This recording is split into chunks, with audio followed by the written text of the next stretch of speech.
Hello दोस्तों, मैं हूं योगेश और स्वागत करता हूं आप सभी का daring dream tech YouTube channel पे। इससे पहले की वीडियो में हम लोगों ने एमएस ऑफिस में होम मेन्यू के बारे में हमने पूरा पढ़ लिया था। इसके बाद हम लोगों ने स्टार्ट किया था इंसर्ट मेन्यू, और इंसर्ट मेन्यू में हमने पेजेस के बारे में भी पढ़ लिया है, टेबल के बारे में भी पढ़ लिया है, और इसमें जो बाकी 4 ऑप्शन हैं इनके बारे में भी हम लोगों ने इससे पिछली वीडियो में पढ़ लिया है। आज हम जिस टॉपिक के बारे में हम एक्सप्लेन करने वाले हैं वो हमारा टॉपिक है चार्ट। आज हम जानेंगे चार्ट क्या होता है, इसका किस तरीके से यूज करते हैं, और चार्ट का जब भी हम क्लिक करते हैं तो इसके सिवा 2-3 मेनू और भी आते हैं, और हम इसके बारे में काफ़ी डिटेल में एक-एक मेन्यू, एक-एक ऑप्शन के बारे में आपको बताने वाले हैं। तो चलिए आज की वीडियो स्टार्ट करते हैं।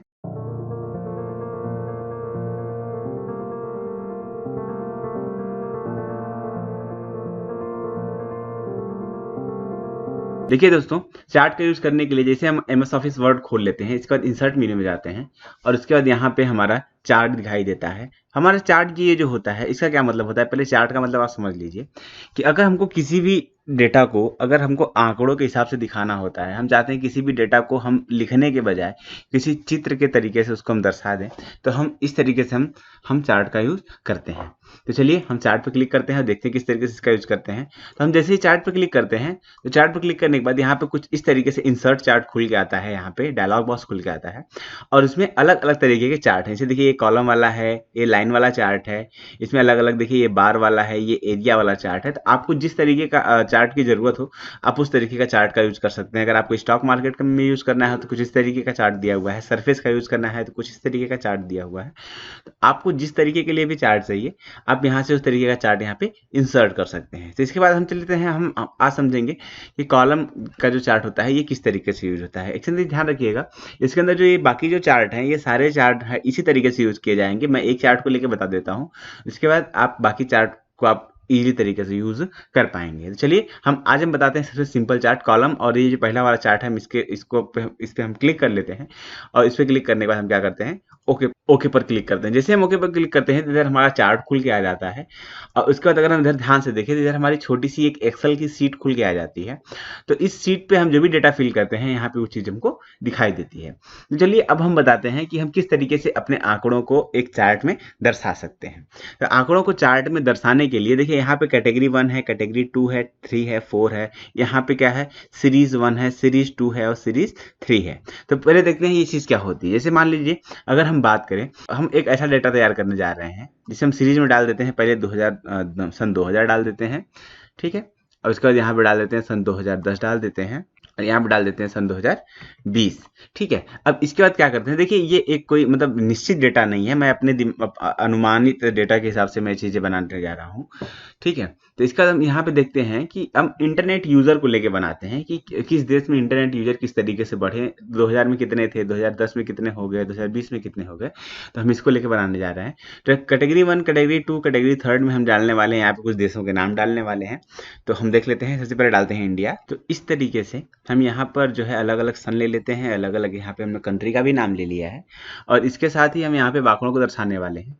जैसे मान लीजिए हमारा एक अनुमानित डेटा है, मतलब 100% आदमियों में से, तो इंडिया में सन 2000 में 100% में क्या करते थे, 10% लोग ही इंटरनेट का यूज करते थे। और इसके बाद अगर हम श्रीलंका की बात करें तो इसमें भी मान लीजिए 5% लोग यूज करते थे। अगर हम चाइना की बात करें तो चाइना में 15% लोग यूज करते थे, और अमेरिका में 20% लोग यूज करते थे। तो इसके बाद हम चलते हैं 2010 में क्या हुआ, इंडिया में बहुत ज़्यादा बढ़ोतरी हुई और 40% लोग क्या करने लगे, इंटरनेट का यूज करने लगे। श्रीलंका में यही जो संख्या बढ़ के हमारी हो गई 45%, और यहाँ पे जो चाइना है इसकी संख्या जो बढ़ के हो गई लगभग यहाँ पे 60%, और अमेरिका में भी लगभग 65% लोग इंटरनेट का यूज करने लगे। इसके बाद 2020 में आते हैं तो इंडिया में 80% लोग यूज करने लगे, और श्रीलंका में भी लगभग 75% लोग इसका यूज करने लगे, और चाइना की बात करें तो चाइना में 85% और अमेरिका में 90%। इतने लोगों ने हमारा यहाँ पे इंटरनेट यूज करना स्टार्ट कर दिया। अब देखिए ये हमारा डेटा है, ठीक है। अब ये हमारा एक डेटा है, एक आंकड़ा है, और हम इस आंकड़े को एक चित्र में परिवर्तित कर चुके हैं। तो चलिए हम इसको यहाँ पे समझते हैं। अगर हम इसको हटा भी देते हैं तो कोई दिक्कत नहीं है। फिर हम यहाँ पे चार्ट में बात करते हैं। देखिए यहाँ पे 100 तक का हमारा डेटा बना हुआ है। यहाँ से अगर आप ध्यान से देखेंगे तो यहाँ पे 100 तक का डेटा बना हुआ है, और यहाँ पे पहले है इंडिया, फिर श्रीलंका, फिर चाइना, फिर अमेरिका, ये हमारा एक अलग बन गया है। इसके साथ ही यहाँ पे जो सन है वो अलग अलग कलर में दिखाई दे रहा है। तो अब क्या करेंगे, हम किसी एक चार्ट में हम किसी भी चीज़ को बहुत बहुत आसानी से तरीके से हम इसको ट्रैक कर सकते हैं, आसान तरीके से हम देख सकते हैं। कैसे? अगर हम पहली बात करें तो इंडिया में अगर 2000 की बात करें सन, तो ये देखिए यहाँ पे कुछ हल्का पीला कलर का है। तो इंडिया में सन 2000 में कितने लोग, 10% लोग डेटा यूज करते थे। श्रीलंका में बात करें तो वहीं इसका बिल्कुल आधा है, तो 5% लोग, चाइना में 15% लोग और अमेरिका में 20% लोग। अगर यही 2010 की बात करें तो यहाँ पे ये है कि यहाँ पे 40% लोग यूज करने लगे, 45% हो गए, यहाँ पे 60% हो गए और ये यहाँ पे 65% हो गए। अगर हम 2020 की बात करें तो यहाँ पे बिल्कुल डेटा बढ़ता हुआ दिख रहा है। ये इंडिया में 80% लोग, श्रीलंका में 75, चाइना में 85 और अमेरिका में यहाँ पे 90% लोग इसको यूज करने लगे हैं। देखिए इस चित्र को हम देख के बस सिर्फ हम इसके साथ और भी चीजों को पता कर सकते हैं। जैसे में यहाँ पे अगर हम ध्यान से देखें तो यहाँ पे हर साल के बढ़ते सालों में इंटरनेट के यूजर हमेशा बढ़ते गए हैं। यहाँ पे अगर ध्यान से देखा जाती है, ये हमेशा इस तरीके से यहाँ पे इंटरनेट के यूजर जो है बढ़ते गए हैं, कुछ इस तरीके से। अगर हम ध्यान दें तो हर साल इसी तरीके से इंटरनेट यूजर इसमें बढ़ते चले गए हैं। लेकिन अगर एक चीज और ध्यान में दें कि 2010 में इंडिया में 40% लोग थे, तो श्रीलंका में 45% लोग थे, मतलब इंडिया में सबसे कम यूजर थे। इसके साथ ही अगर हम ध्यान से देखें तो इंडिया अगर 2020 की बात करें तो 80% लोग हैं, लेकिन श्रीलंका में इससे थोड़ा सा कम लोग थे, 75% ही लोग थे।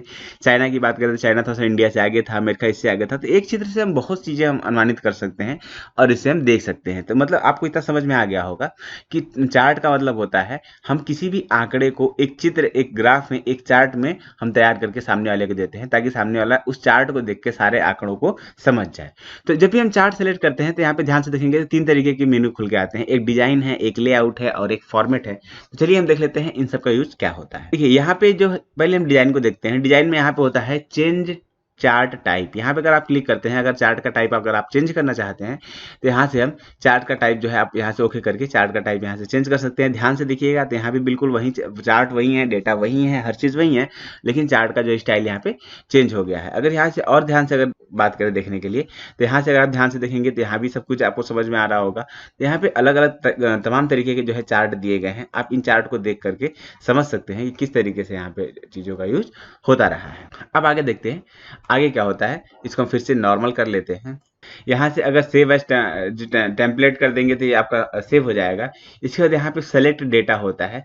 अगर यहाँ पे स्विच रो एंड कॉलम में स्विच करना है इसको, तो आप आराम से स्विच रो एंड कॉलम में इसको स्विच कर सकते हैं। इसके साथ अगर डेटा को सेलेक्ट करना है तो आप सेलेक्ट डेटा पर क्लिक करेंगे तो यहाँ पे इस डेटा में कुछ अलग तरीके से मॉडिफिकेशन आप यहाँ पे कर सकते हैं। ये एक्सेल में आपको बताऊंगा किस तरीके से सेलेक्ट डेटा का सोर्स हम इधर उधर कर सकते हैं। आगे एक्सेल में पढ़ेंगे तो इसके बारे में हम बताएंगे आपको डिटेल में। इसके साथ ही यहाँ पे अगर आपको डेटा को एडिट करना है तो या तो एडिट करना है तो इसके लिए आप एडिट डेटा पर क्लिक करिए और आपका फिर से चार्ट खुल के आ जाएगा। आप इसको यहाँ से बदल सकते हैं। इसके साथ ही अगर डेटा अगर आपने कुछ चेंज किया, अगर डेटा यहाँ पे नहीं चेंज हुआ है तो यहाँ पे रिफ्रेश डेटा पर जैसे क्लिक करेंगे वो डेटा ऑटोमेटिक चेंज हो जाएगा। जैसे मैं एडिट डेटा पर क्लिक कर लेता हूँ तो ये छोटा डेटा है, अगर मैं इसमें कोई भी चेंजेस करूंगा तो क्या करेगा, ऑटोमेटिक अपडेट कर लेगा बिना कुछ किए। लेकिन अगर कोई बड़ा डेटा होता है, अगर वो ऑटोमेटिक अपडेट नहीं करता है तो यहाँ पे आप रिफ्रेश डेटा पर क्लिक करके भी इसको अपडेट कर सकते हैं। इसके बाद है यहाँ पे चार्ट लेआउट्स हैं, इसके बारे में जानते हैं। चार्ट लेआउट्स में क्या होता है, देखिए यहाँ पे अगर ध्यान से देखेंगे तो ये सब सारी चीजें बदलती रहेगी। इसे मैं क्लिक कर दिया तो देखिए इसका जो है कुछ एक्सेस टाइमलाइन इधर आ गया। चार्ट टाइटल, अगर यहाँ में चार्ट टाइटल डालना चाहते हैं तो यहाँ पे हम डाल सकते हैं कि इंटरनेट यूजर, ठीक है, यहाँ पे इस तरीके से डाल सकते हैं। यहाँ पे एक्सेस टाइटल अगर कुछ डालना चाहें तो हम अलग से डाल सकते हैं। इसके बाद यहाँ पे अलग अलग तमाम तरीके की चीजें हैं, आप इस पर क्लिक करके अलग अलग तरीके से इसको देख सकते हैं, अलग अलग तरीकों से दर्शा सकते हैं। यहाँ पे ढेर सारे टाइप दिए हुए हैं, आपको जो टाइप पसंद हो, आपको डेटा जिस टाइप से भी यूज करना हो आप इस टाइप से डेटा को यूज कर सकते हैं। चलिए आगे चलते हैं, डेटा को नॉर्मल रखते हैं, आगे चलते हैं। आगे यहाँ पे है चार्ट स्टाइल। यहाँ पे हम अपने चार्ट को अलग अलग स्टाइल में हम कर सकते हैं। यहाँ पे देखिए तमाम 3D तरीके से भी आ जाएगा। यहाँ पे जैसे मैं क्लिक करूंगा देखिए ये चार्ट पूरा 3D तरीके से आ गया है। तो अगर आप कोई भी चार्ट प्रिपेयर करते हैं, अगर आप कंपनी में कोई भी प्रोजेक्ट जमा करते हैं, कोई भी चार्ट बनाते हैं, तो आप अपने चार्ट को कुछ इस तरीके से 3D में बना सकते हैं। इसके बाद अगर हम आगे बात करें तो लेआउट में अगर आप ध्यान से देखेंगे तो यहाँ पे बहुत ढेर सारे ऑप्शन है। अगर मैं इस सारे ऑप्शनों को इसी वीडियो में कवर करने लगा तो ये वीडियो काफी लंबी हो जाएगी। तो इसके लेआउट के बारे में हम कल की वीडियो में जानेंगे, लेकिन हम आज फॉर्मेट में हम देख लेते हैं। फॉर्मेट में क्या है, फॉर्मेट में बहुत सारी चीजें नहीं है, ठीक है, इसमें बहुत ही कम सारी चीजें ऐसी हैं जो नहीं है। तो हम फॉर्मेट के बारे में आज ही देख लेते हैं। और इसके बाद में फॉर्मेट मेनू मैंने पहले से ही पढ़ा दिया है। अगर आपको फॉर्मेट मेनू में अगर आपने नहीं पढ़ा है तो इस समय फॉर्मेट मेनू का जो वीडियो का लिंक है वो ऊपर आई बटन पर शो हो रहा है, आप उस पर क्लिक करके उसको देख सकते हैं। और इसके बारे में कुछ ऐसे चीज़ें इसमें हैं जिसको हम भी बता देते हैं आपको, जैसे कि यहाँ पे करंट सिलेक्शन में आ जाता है। तो यहाँ पे देखते हैं करंट सिलेक्शन किस तरीके से यूज़ करते हैं। तो यहाँ पे हम करंट सिलेक्शन यूज़ करने के लिए चलते हैं। यहाँ पे क्या है, प्लॉट एरिया। अगर हम यहाँ से, ये सारी अलग अलग चीज़ें हैं, अलग अलग एरिया है, अगर हम इसमें किसी एरिया को सेलेक्ट, जैसे लीजेंड को सेलेक्ट करना चाहते हैं, जैसे लीजेंड पे सेलेक्ट करेंगे तो यहाँ पे ये जो टाइम है ये इस पर सेलेक्ट कर लिया है। अगर इसके बाद अगर हम प्लॉट एरिया को क्लिक करें तो ये जो पीछे जो प्लॉट एरिया दिखाई दे रही है, जो हमारा चार्ट का एरिया दिखाई दे रहा है, इसको सेलेक्ट कर लेगा। और इसके साथ ही अगर हम बात करें हॉरिजेंटल का, जो कैटेगरी एक्सिस है उस पर क्लिक करें तो ये हॉरिजेंटल कैटेगरी एक्सिस पे आ जाता है। तो आपको अगर चार्ट में कहीं कोई भी चीज़ सेलेक्ट करना हो तो या तो आप इस पर क्लिक करके सेलेक्ट कर लीजिए, ठीक है। या फिर अगर आप वहां से नहीं कर पाते हैं तो आप यहाँ से क्लिक करके यहाँ पे अलग अलग चीज़ इसको हम सेलेक्ट आप कर सकते हैं। इसके बाद अगर आप किसी पर्टिकुलर किसी एक ही चीज़ को चेंज करना चाहते हैं तो आप उसको यहाँ से सेलेक्ट कर लीजिए, और सेलेक्ट करने के बाद आप यहाँ से जैसे भी इसको चेंज करना चाहें आप इसको चेंज कर सकते हैं। जैसे मैं देखिए यहाँ पे बदल रहा हूँ तो वहाँ पे जो चीज़ मैं सेलेक्ट कर रखी है वो चीज़ें आराम से यहाँ पे बदलती चली जा रही हैं। तो इस तरीके से अगर आप बदलना चाहें तो आप इस तरीके से भी डेटा को बदल सकते हैं। इसके साथ फॉर्मेट सिलेक्शन आता है। तो यहाँ पे क्या होता है, इसमें अगर आप कोई फॉर्मेट डालना चाहते हैं, यहाँ से ध्यान रखिएगा ये बीच वाली जो लाइन हमने सेलेक्ट किया है 2010 वाली लाइन है, तो इसके अंदर अगर हम कोई भी काम करते हैं तो ये 2010 वाली लाइन पे जाके काम करता है कुछ इस तरीके से। तो आप इस तरीके से इसको देख सकते हैं। इसके अंदर अगर आपको कुछ फिल करना है, अगर सॉलिड लाइन या कोई चीज़ अगर फिल करनी है तो आप यहाँ से वो चीज़ ग्रेडियंट वेडियंट फिल करना है तो आप यहाँ से बिल्कुल अच्छे तरीके से फिल कर सकते हैं। और इसके बाद अगर आपको यहाँ पे बॉर्डर कलर अगर देना है तो आप यहाँ पे कोई बॉर्डर कलर अगर देना चाहते हैं तो यहाँ पे कोई बॉर्डर का कलर भी दे सकते हैं। यहाँ पे बॉर्डर का स्टाइल अगर आप बदलना चाहते हैं तो यहाँ पे इसके बॉर्डर का स्टाइल भी आप बदल सकते हैं। इसके बाद यहाँ पे शैडो है, शैडो को अगर आप थोड़ा सा इधर उधर करना चाहते हैं, देखना चाहते हैं, लगाना चाहते हैं तो आप इस तरीके से कुछ इसके शैडो को भी आप यहाँ पे दर्शा सकते हैं। इसके बाद अगर 3D फॉर्मेट में आप जाना चाहते हैं, इसका 3D लुक थोड़ा सा चेंज करना चाहते हैं तो आप यहाँ से इसका 3D लुक कुछ इस तरीके से यहाँ पे चेंज कर सकते हैं। कंप्लीट हो गया है। लेकिन अगर आप चाहते हैं कि अगर आप इसको फिर से रीसेट करना चाहते हैं तो आप जैसे इस पर क्लिक करेंगे ये रीसेट हो जाएगा और पहले जैसा था बिल्कुल वैसा हो जाएगा। इसके साथ ही शेप की स्टाइल अगर आप चेंज करना चाहते हैं तो यहाँ पे अगर आप ध्यान से देखें तो मैं पहले यहाँ पे सारे शेप को, एक बड़े वाले शेप को, रेड वाले शेप को सेलेक्ट कर लेता हूँ। उसके बाद यहाँ से अलग अलग तमाम तरीके की चीज़ें हैं, यहाँ पे जैसे चेंज करेंगे चेंज होगा। यहाँ पे शेप में कोई अगर कलर फिल करना चाहते हैं कलर कर सकते हैं, यहाँ से इसके आउटलाइन को फिल कर सकते हैं, यहाँ पे इसकी शेप की स्टाइल को जो है अलग अलग तरीके से इससे बना सकते हैं। इसके बाद आगे बात करें तो आगे अगर मान लीजिए ये जो भी चीज़ें लिखी हुई हैं इनका अगर हम कुछ बदलना चाहें तो यहाँ पे क्लिक करके कुछ इस तरीके से हम इसको बदल सकते हैं। यहाँ पे जो भी चीज़ें हम लिखे हुए हैं हम इस पर क्लिक करके यहाँ पे इसका फॉर्मेट चेंज कर सकते हैं। इसके बाद आगे चलते हैं। आगे हम इसके बारे में अरेंज के बारे में मैंने वीडियो बना रखी है, साइज के बारे में मैंने वीडियो बना रखी है। तो अगर आपने ये वीडियो नहीं देखी है तो वीडियो इसमें आई बटन पर दिया जा रहा है, उसको आप देख सकते हैं। और इसके साथ ही आपको समझ में आ गया होगा कि चार्ट का यूज, हम इंसर्ट में जो चार्ट होता है इसका यूज हम किस तरीके से करते हैं और इसका क्या यूज होता है। तो बाकी चार्ट में हमारा एक मेनू और बचा हुआ है जो है लेआउट मेनू। इसके बारे में हम फिर आगे एक्सप्लेन कर देंगे किस तरीके से जो है चार्ट मेनू का यूज करते हैं। और चार्ट मेनू में जो लेआउट मेनू होता है इसका क्या क्या यूज होता है इसमें, इस तरीके से। इसमें हमने करंट सिलेक्शन चार्ट के बारे में बता ही दिया है। इंसर्ट का मतलब होता है पिक्चर पर क्लिक करेंगे तो पिक्चर इंसर्ट कर लेंगे, शेप पर क्लिक करेंगे तो शेप इंसर्ट कर लेंगे, ड्रॉ टेक्स्ट बॉक्स इंसर्ट करेंगे तो इंसर्ट हो जाएगा। इसके बारे में हम लोग जान रखें पहले से। तो कल की वीडियो में जानेंगे लेबल्स का यूज क्या होता है, एक्सेस का यूज क्या होता है, बैकग्राउंड और एनालिसिस का यूज क्या होता है। तो कल की वीडियो में हम इसके बारे में जानेंगे। तो तरीके से हम आज की वीडियो में चार्ट को पूरा डिटेल में एक्सप्लेन कर दिए हैं। तो अगर आपको ये वीडियो पसंद आई हो तो वीडियो को लाइक जरूर से करें, चैनल को सब्सक्राइब करें और साथ ही बेल आइकन को जरूर से प्रेस करें। अगर आपको इससे रिलेटेड किसी नोट्स की जरूरत है तो आप हमारे टेलीग्राम चैनल पर जरूर ज्वाइन करें। हम उसमें हर रोज 10 क्विज के क्वेश्चन डालते हैं। तो अगर आप ट्रिपल-सी के छात्र हैं या ओ लेवल के छात्र हैं तो आप उस पर जाकर उसके क्विज सॉल्व कर सकते हैं, और ताकि आपको एग्जाम देने में काफ़ी आसानी हो और कुछ आइडिया भी लग जाए कि एग्जाम में किस तरीके के क्वेश्चन आते हैं। तो आज की वीडियो में बस इतना ही। धन्यवाद। जय हिंद।